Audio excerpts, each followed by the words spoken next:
To run Bluetooth troubleshooter in Windows 10 Home, open Settings, click or tap Start menu icon, and then click or tap Settings. Select Update and Security,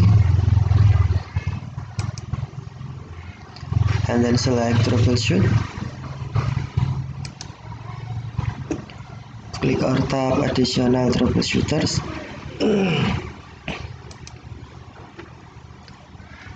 And then select Bluetooth, find and fix problem with Bluetooth devices, and then click or tap Run the troubleshooter.